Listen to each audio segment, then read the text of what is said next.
So, anyone who's played Abzu knows the ending is, well, certainly something. All of the colors and the music lead up to this big, important moment where your driver and the shark destroying these little evil triangle robots. Because we all know that triangles are all evil, as evidenced by Bill Cipher. The ending seems important. Heck, it feels really important. Like something really profound, you know? But why?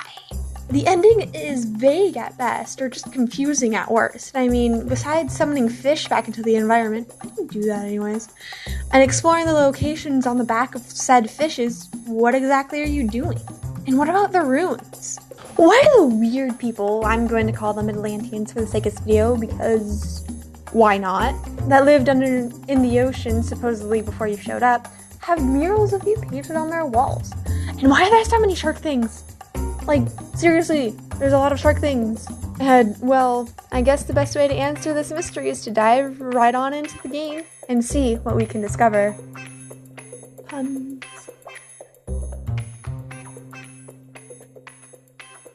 Throughout the game, we see that the diver and the Atlanteans have some sort of important relationship. Why else would they paint the diver in the walls, or on the walls, in gold? Which begs the question, was the diver some sort of god, a deity? These answers don't really make sense because compared to the shark, which is made clear that it is their god, due to the picture of them holding the shark above their heads, and that weird spiritual blue color, it just makes it seem like it's a god, you know? And of course, all of the statues and the different pieces of architecture all have sharks or shark-related things.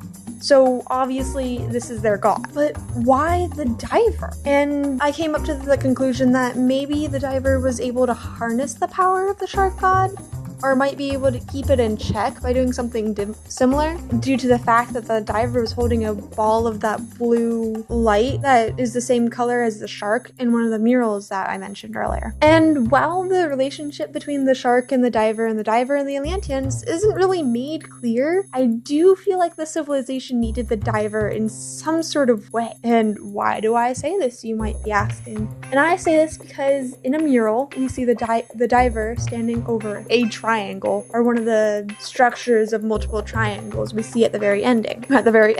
The same triangles that have destroyed the civilization and sucked the life out of parts of the ocean. This means that this scenario has happened once before, meaning that the diver saved this civilization sometime in the past, which would make sense since she's on their wall. This leads me to believe that somehow she kept the triangles in check. And why do I say this? Because the diver never destroys all of the triangles. At the end of the game, she and the shark destroy the literal triangles, but the bigger ones become grassy, and they grow the coral that we see in the spacey other place, possibly symbolizing that they return back to the nature that they destroyed. Throughout the game, we see sharks. So many sharks, like I mentioned before. There are shark statues you can meditate on, shark mules, and the giant shark that ate one of your robot buddies at the beginning of the game, and more or less kind of shows you around. It's not hard to come to the conclusion that the Atlanteans once worshipped the gods, or the shark gods, or whatever you want to call them. Sharks seem to be a really integral part of their society, and although to a much lesser extent can be said about the diver. What binds the two together? Remember how I said that the shark is viewed by the Atlanteans as a god? You should, because I've mentioned it at least 3 times now. Hey!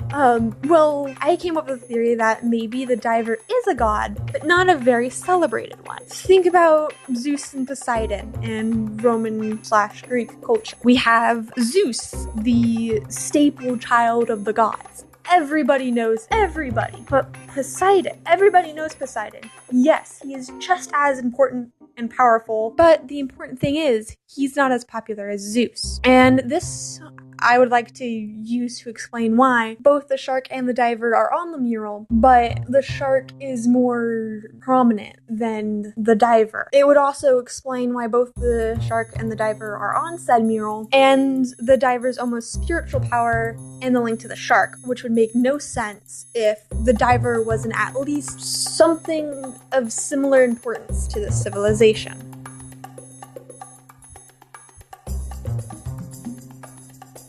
Long ago, there was a civilization of people that lived under the sea. Not much is known about them, other than the fact that they worshipped sharks and an entity dubbed the Diver. Together, the Diver and the shark would protect the balance of the ocean from the triangle until one day the Diver vanished. In the years following, the Atlanteans would continue to use up the ocean's resources for their own gain, malicious or not. The remaining shark would try to keep everything in balance, but simply couldn't win alone against the triangle. All seemed lost until the day the Diver reappeared and set off to, with the help of the shark, restore the balance of the ocean.